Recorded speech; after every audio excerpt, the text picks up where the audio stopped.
हाय दोस्तों, मैं उमेश कुमार पंडित फिर से आप लोगों को नेक्स्ट वीडियो में स्वागत करता हूं। मैं आज पहला वीडियो आप लोगों के सामने में लेके आया हूं। जैसे मैंने आपसे वादा किया था कि 2026 का एग्जाम इस बार हम लोगों को पास करना है तो पास करना है। वो उसमें पहला पॉइंट हम ये बताएंगे यूनिट 1 का जो पहला यूनिट है पेपर 1 का, उसका आज हम लोग व्यू टू पॉइंट पढ़ेंगे। पॉइंट टू पॉइंट जो डायरेक्ट एग्जाम में पूछा जाता है। तो अब कैसे हम पढ़ेंगे वो आप लोग थोड़ा ध्यान से देखिएगा। मैंने उतना ही पॉइंट को कवर किया है जितना फैक्चुअल है और जो एग्जाम में पूछा जाता है। वैसे तो बुक में बहुत सारे चीज लिखे हुए हैं, लेकिन मैं उन सभी को छोड़कर चुनिंदा पॉइंटों को अपने विवेक से और बुद्धि से कवर किया हूं, जो आप लोगों को काफी लाभदायक होगा। तो कृपया आप लोग थोड़ा ध्यान दीजिएगा और अच्छा लगे तो लाइक और सब्सक्राइब कर दीजिएगा, क्योंकि ये मेरा पहला वीडियो है आप लोगों के लिए, नया बिगिनर के लिए, और जो पुराने हमारे जो साथी हैं जो पहले से तैयारी कर चुके हैं उनके लिए भी है। तो कृपया ध्यान दीजिएगा। अब हम स्टार्ट कर रहे हैं लेक्चर नंबर 1 यूनिट पहला का, जिसका अर्थ है शिक्षण अभिवृत्ति, यानी टीचिंग एप्टीट्यूड। टीचिंग एप्टीट्यूड, आखिर टीचिंग एप्टीट्यूड होता क्या है? तो देखिए दोस्तों कि टीचिंग क्या है कि एक ऐसी कला है जिससे हम अपने अंदर की गुणों को बाहर निकालते हैं और बच्चों को बखूबी समझाने का प्रयास करते हैं। क्योंकि क्या होता है कि विद्यालय में या फिर यूनिवर्सिटी में या कॉलेज में बहुत सारे ऐसे बच्चे होते हैं जो बुद्धिमान भी होते हैं और नहीं भी पढ़ पाते हैं, या कुछ ऐसे भी होते हैं जो संकोच या फिर लजालू होते हैं। तो उन सभी को एक पैटर्न में लेकर आना हमारी कौशल को बताता है। इसीलिए हम चाहेंगे कि आप लोग कुछ पॉइंट्स जो है बहुत ही अच्छा है जो ध्यान से देखें। वैसे तो आप लोग भी विद्वान होंगे, जानते होंगे, फिर भी हम चाहते हैं आप लोगों को कुछ यूनिक चीज मिले ताकि आप लोगों को एग्जाम में अच्छा लाभ मिल पाए। तो शुरू करते हैं दोस्तों। क्या है कि शिक्षण एक ऐसी प्रक्रिया है जिसमें सीखने, यही तो है पॉइंट, सीखने वाला व्यक्ति इस प्रक्रिया के माध्यम से ज्ञान और कौशल पॉइंट याद रखिएगा दोस्तों, ज्ञान और कौशल, यानी एजुकेशन नहीं कहा जाता दोस्तों, इसे कहा जाता है ज्ञान, विजडम। कौशल का मतलब स्किल होता है, यानी हमें शिक्षण से क्या होता है, स्किल डेवलप होता है। स्किल तो आप जानते होंगे कि एक ऐसी गुण जो हम किसी भी यूनिक चीज को कर सकते हैं, जो दूसरे नहीं कर पाते हैं, उससे हम कुछ हटके कर सकते हैं, उसको स्किल कहा जाता है। यानी आपके अंदर एक ऐसी क्षमता, एक ऐसी कौशल जो आप ही जानते हैं।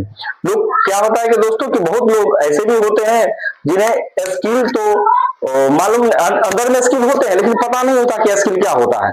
तो उन लोगों के लिए ये विशेष है कि कृपया ध्यान से सुने कि अगर आपके अंदर स्किल है तो आप छुपाइए नहीं, उसे दिखाइए, बाहर निकालिए और संकोच मत करिए। तो क्या है शिक्षण, क्या है कि ज्ञान है और कौशल को अर्जित करता है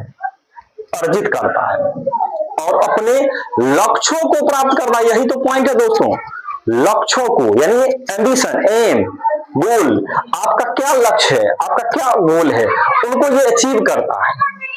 ये शिक्षण हमें यह सिखाता है कि आपका जो लक्ष्य है आप उसे प्राप्त करें, आप उस पर आप जाएं, ताकि आप उसे अंदर ही अंदर मत छुपा ले। तो शिक्षण हमें यही पढ़ाता है कि ज्ञान और कौशल। यहीं से डायरेक्ट क्वेश्चन आता है दोस्तों कि शिक्षण क्या है। तो शिक्षण क्या है पूछेगा ऑप्शन में कि ज्ञान है, कौशल है या ज्ञान है या दोनों, इनमें से कोई नहीं। इस तरह से क्वेश्चन फंसा के पूछा जाता है, लेकिन घबराने की बात नहीं है, आप लोग इसे भी नोट कर सकते हैं। और अगला पॉइंट देखिए दोस्तों, और कुछ नया चीज इसमें देखिए। शिक्षण अभिवृत्ति 2 शब्दों से मिलकर बना है, याद रखिएगा दोस्तों, मेरा पहला ही चैप्टर है शिक्षण और अभिवृत्ति। यानी शिक्षण क्या है और अभिवृत्ति क्या है, इन दोनों को अलग अलग डिफाइन किए हैं हमने अपने बोर्ड पर, जो आप लोग के लिए अच्छा लाभदायक होगा। तो आज पढ़ेंगे पहले शिक्षण क्या है। देखिए दोस्तों, शिक्षण एक शिक्षक में विद्यार्थियों को पढ़ाने वाला गुण होना चाहिए। शिक्षण क्या है कि अब देखिए, ज्ञान तो सभी को होता है, नॉलेज भी सभी को होता है, उनके अंदर बुद्धि भी रहता है, विवेक भी होता है, लेकिन होता क्या है कि दोस्तों कि आप पढ़ लिए, आपके पास बहुत सारी डिग्रियां हो गई, बहुत सारे ज्ञान हो गए, बहुत सारी किताबें पढ़ लिए, लेकिन आपके पास बच्चों को सिखाने की क्षमता नहीं है। बच्चे आपसे कैसे पढ़ेंगे, बच्चे आपसे कैसे सीखेंगे, ये आपके अंदर क्षमता नहीं है। तो उन क्षमताओं को उजागर करने के लिए, ज्ञान अर्जित करने के लिए हमें कुछ न कुछ टिप्स लेना पड़ता है, जो बुक के माध्यम से होता है, गुरुओं के माध्यम से होता है, यूट्यूब के माध्यम से होते हैं, क्योंकि आज का जो युग है वो टेक्निकल युग है। आप घर बैठे बहुत सारे मटेरियल्स ले सकते हैं। तो यही है कि क्या है कि शिक्षण में शिक्षकों को प्राथमिकता दिया गया है, यानी टीचर्स को दिया गया, क्योंकि आप देखिए टीचिंग तो टीचर से ही नहीं लिया जाता है, टीच और टीचर तो इन्हीं से लिया गया, यानी टीचिंग का मतलब ही होता है शिक्षा और शिक्षण। अब देखिए दोस्तों, इसमें क्या है, शिक्षण, एक शिक्षक में विद्यार्थियों को पढ़ाने वाला गुण होना अति आवश्यक होता है। उसके बाद क्या कर रहा है कि शिक्षक का कर्तव्य, तो हम लोग जब शिक्षक बनेंगे या प्रोफेसर बनेंगे, एक अच्छे प्रोफेसर बनने के लिए हमें कौशलों की आवश्यकता होती है, नॉलेज के साथ साथ हमें माइंडसेट की जरूरत होती है, ताकि बच्चों को हम अपने ओर आकर्षित कर सके, ताकि बच्चे हमसे प्रभावित हो, हमसे इरिटेट ना हो, बोरिंग ना हो। आप इस तरह से कौशल जागृत करें ताकि बच्चे आपको समझे, आपकी भावनाओं को समझे, आपकी बातों को समझे। तो क्या है कि दोस्तों कि शिक्षक का कर्तव्य होता है कि शिक्षार्थी में ज्ञान का अंतरण करना, कक्षा कक्ष के वातावरण को बेहतर बनाते हुए अन्य सभी विद्यार्थियों को अधिगम वातावरण एवं, यही देखिए दोस्तों यहाँ पर विद्यार्थियों को अधिगम वातावरण और भविष्योन्मुखी का मतलब होता है फ्यूचर प्लानिंग बनाना। अब देखिए क्या होता है कि बहुत सारे शिक्षक ऐसे होते हैं जो पढ़ा तो देते हैं, सिलेबस खत्म भी कर देते हैं, चैप्टर भी पढ़ा देते हैं, लेकिन आपको यह नहीं बता पाते हैं कि आखिर किस सब्जेक्ट को पढ़ने से बच्चे क्या कर पाएंगे फ्यूचर में। इसीलिए वो भटक जाते हैं। पढ़ते तो हैं, ग्रेजुएशन भी होते हैं, आम बात, पीजी भी कर लेते हैं, पीएचडी भी कर लेते, बहुत सारे एजुकेशन भी ग्रहण कर लेते हैं, लेकिन वो सही रूट पे, सही पैथ पर, सही पैटर्न नहीं पकड़ पाते हैं, जिसके कारण क्या होता है, बच्चा एजुकेटेड होते हुए भी भटक जाता है। अब देखिए दोस्तों क्या होता है, इसीलिए कहा गया अधिगम वातावरण, यानी पहले तो आप माहौल क्रिएट कीजिए, आसपास का एनवायरमेंटल ठीक कीजिए ताकि बच्चे उसे सही ढंग से पढ़ सके। तो अधिगम वातावरण होना चाहिए, भविष्योन्मुखी यानी फ्यूचर का लक्ष्य भी निर्धारित करने का ज्ञान देना चाहिए, ताकि बच्चे उसे इंटरेस्ट से पढ़ सके कि हमें पढ़ने से होगा क्या। अगर उसे यही पता नहीं होगा कि हम पढ़ के करेंगे क्या, तो उसे मन नहीं लगेगा। इसीलिए बच्चों को इस तरह से पढ़ाएं ताकि बच्चे सिलेबस के साथ साथ उन्हें फ्यूचर का भी प्लानिंग बना सके। इसीलिए कहा जाता है भविष्योन्मुखी लक्ष्य। और देखिए दोस्तों, और शिक्षक में क्या होना चाहिए, इन सभी दोनों वातावरणों को शिक्षक को ध्यान में देना चाहिए, कह रहा है। अगला देखिए, ये तो हो गया हमारा शिक्षण, ये तो मेरा शिक्षण हो गया, जो हम इसको पॉइंट कवर किए। अब है अभिवृत्ति। बहुत लोगों को तो यही नहीं पता है कि अभिवृत्ति क्या होता है। लोग साधारण बात यह समझ लेते हैं कि अभिवृत्ति का मतलब एटीट्यूड का मतलब अहंकार, घमंड, इस तरह की भावनाओं में वो बहक जाते हैं। साइकोलॉजिकल बात करें तो एप्टीट्यूड का अर्थ वो नहीं होता है। हमारे दृष्टिकोण से और बुक के कवर से हमने शोध किया और इस पर हमने थोड़ा चिंतन किया, तो हमने पाया कि एप्टीट्यूड किसी प्रकार का ईगो नहीं होता है। वह एक प्रकार की ऐसी कौशल है, ऐसी गुण क्षमता है जो बच्चों में विद्यमान तो होते हैं। तो मैं बता रहा था कि एप्टीट्यूड क्या है। देखिए एप्टीट्यूड क्या होता है, एप्टीट्यूड का मतलब होता है एक तरह से रुचि, इंटरेस्ट, यानी बच्चों को ये समझना चाहिए कि हमारे अंदर अहम नहीं बल्कि रुचि है। यानी हम इस तरह से ले सकते हैं कि एप्टीट्यूड एक प्रकार की रुचि है, जो भी कह सकते हैं, रुचि कह सकते हैं, जो भविष्य की संभावनाओं को मजबूत बनाता है। यही बात याद रखिएगा दोस्तों, ये क्या करता है एप्टीट्यूड, अगर हमारे अंदर एप्टीट्यूड नहीं रहेगा तो एप्टीट्यूड नहीं रहने से क्या होता है कि हम भविष्य के बारे में क्या कर सकते हैं, प्रतिबद्ध नहीं हो सकते हैं, प्रतिज्ञा नहीं ले सकते हैं। इसीलिए हमारे अंदर एटीट्यूड होनी बहुत ही आवश्यकता है। साथ में हम इस प्रकार से कह सकते हैं कि एप्टीट्यूड का एक प्रकार का स्किल है, या एक प्रकार का क्या है, स्किल है, यानी कौशल है। अब देखिए दोस्तों, नया तो कौशल है, तो कौशल किस तरह से है, जैसे किसी को न्यूमेरिकल, वर्बल, लॉजिकल, मैकेनिकल हो सकता है, ये किसी भी तरह से हो सकता है। आपका क्या कर सकते हैं कि अभी क्षमता जो है वो किसी भी तरह से न्यूमेरिकल हो सकता है, वर्बल हो सकता है, लॉजिकल हो सकता है, या मैकेनिकल हो सकता है। अब मान लीजिए कि कोई बच्चा है, किसी बच्चे को क्रिकेट खेलने में पसंद है, किसी बच्चे को कबड्डी खेलने में पसंद है, किसी को कैरम बोर्ड, किसी को कोई भी इंटरेस्टिंग, किसी को सिंगिंग, किसी को प्लेइंग, गेमिंग, कुछ भी। लेकिन ये सभी चीज क्या है, इंटरेस्ट है। और ये इंटरेस्ट कहां से पैदा होता है, उसके अंदर से होता है, स्किल्स होता है। इसीलिए जब हम शिक्षण करते हैं तो शिक्षण में हमें इस बात को ध्यान देखना चाहिए कि आखिर बच्चे बहुत सारे विद्यालय में हैं, बहुत सारे कॉलेजेस में हैं, तो उस बच्चे में किस तरह की स्किल छुपी हुई है, और उस स्किल को निकालना हमारा काम होता है, यानी शिक्षकों का काम होता है। तो इसीलिए हमें एप्टीट्यूड का अर्थ ये समझना चाहिए, स्किल से समझना चाहिए, उसका मतलब कौशल होता है। लोग इसका गलत अर्थ लगा लेते हैं, तो ये तो खैर अलग बात है। लेकिन मैंने शोध किया और रिसर्च किया तो स्किल का अर्थ हमें समझ में आया कि उसका मतलब रुचि और इंटरेस्ट होता है। अब दूसरा टॉपिक चल रहे हम लोग, शिक्षण की अवधारणा। शिक्षण की अवधारणा यानी कंसेप्ट ऑफ टीचिंग। देखिए दोस्तों, बहुत लोगों को तो यही नहीं पता है कि आखिर हम शिक्षक बन गए।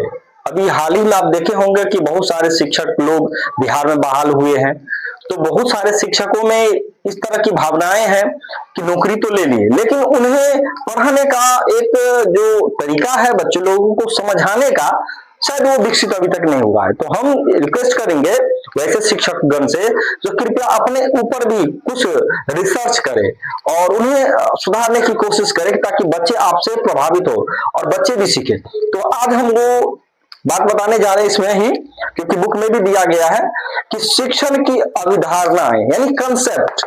मेन बात यहां है, देखिए दोस्तों, क्या होता है कि कभी कभी अंग्रेजी शब्द ऐसे होते हैं जो हिंदी को सही ढंग से डिफाइन करते हैं। कंसेप्ट लोकलिटी वाला शब्द है कंसेप्ट, यानी आपको कंसेप्ट होनी चाहिए शिक्षण की। जैसे शिक्षण का तात्पर्य क्या है, कोई आदमी शिक्षा देता है, शिक्षा, तो शिक्षा का लोग समझ लेता है अर्थ कि हमें जॉब लेना है, नौकरी लेना है। नहीं नहीं, ऐसा नहीं होता है। शिक्षा का मेन उद्देश्य होता है अपने अंदर स्किल डेवलप करना, आप सत्य और असत्य के बारे में समझना, गलत चीजों को और सही चीजों को समझना, ये होता है शिक्षा का मेन उद्देश्य। लेकिन लोग समझ लेते हैं कि हम शिक्षा ले लिए, हम जॉब कर लेंगे, नौकरी कर लेंगे, वो कर लेंगे, वो कर लेंगे। ये सब कुछ नहीं होता। शिक्षा का तात्पर्य ही होता है कि औपचारिक या अनौपचारिक, यानी लीगली और इलीगल रूप से आजीवन होल लाइफ सीखने या सिखाने। ये देखिए ये दोस्तों, ये सबसे बड़ा पॉइंट है, सीखने और सिखाने, सीखने और सिखाने, ये पॉइंट ध्यान रखिएगा। यही मेन काम है, वो भी कौन से रूप में, या तो औपचारिक रूप से या अनौपचारिक रूप से। ये दो ढंग से आप शिक्षा का अर्थ ले सकते हैं। साथ में शिक्षा का औपचारिक रूप क्या है, यानी औपचारिक रूप की बात करें तो शिक्षा का औपचारिक रूप किसी शिक्षण संस्थान में शिक्षा ग्रहण करने से। देखिए अब क्या है कि अब हम शिक्षा ग्रहण करना है, तो घर बैठे तो शिक्षा ग्रहण नहीं हो सकता है। हम सोचेंगे मेरा सारा फैसिलिटी घर में ही मिल जाए, सारे ट्यूशन मिल जाए, सारे कॉलेज उठ के आए, ये संभव नहीं है। इसलिए शिक्षा का मेन अर्थ होता है कि आप वहां जाइए जहां आपको जानकारी नहीं मिलती है। अब देखिएगा यूट्यूब पर बहुत सारे चैनल है और बहुत शिक्षक पढ़ाते हैं, अपने अपने ढंग से पढ़ाते हैं। लेकिन मैंने भी रिलेज किया, मैंने भी बहुत सारी चीजों को पढ़ा, फिर रिसर्च किया, तो मैंने देखा कि उस ढंग से नहीं पढ़ा पा रहे हैं टीचिंग एप्टीट्यूड को, यानी पेपर 1 को, कि बच्चे लोगों को यह समझ में आए कि आखिर हमें क्वेश्चन कैसे टैच करना है।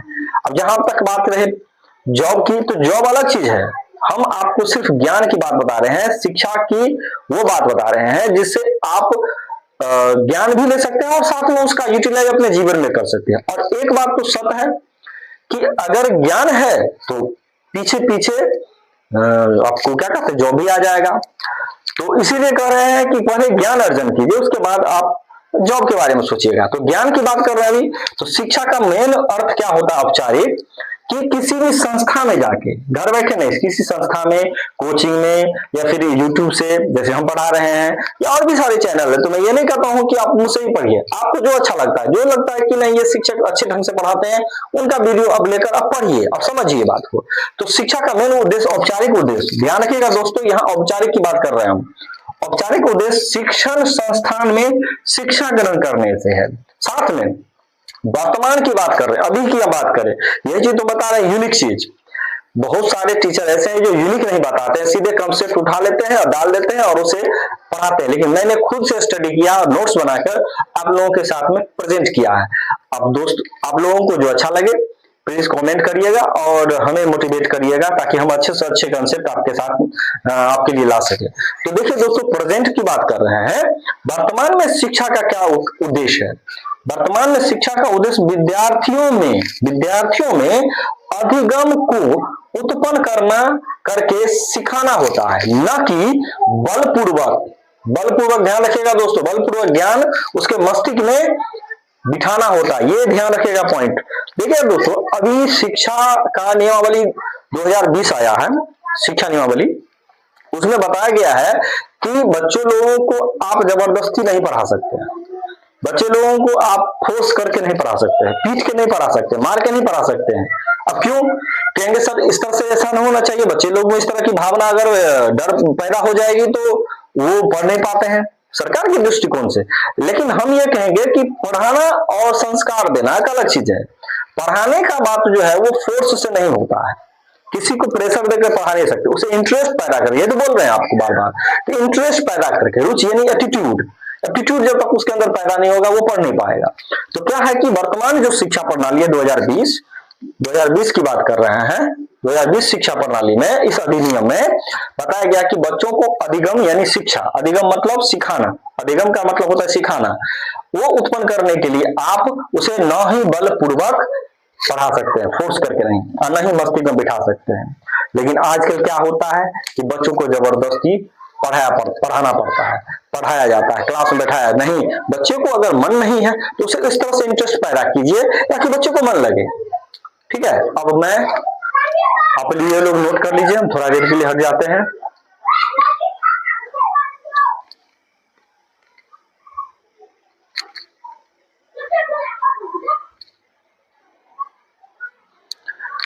ठीक है दोस्तों, अब इसके बाद इससे आगे की जो पार्ट्स हैं मैं दूसरे वीडियो में लेके आऊं, क्योंकि वीडियो ज्यादा लंबा हो जाएगा, मैं नहीं चाहता हूं ज्यादा वीडियो लंबा हो जाए, सही कम समय में आपको सही जानकारी मिले। धन्यवाद।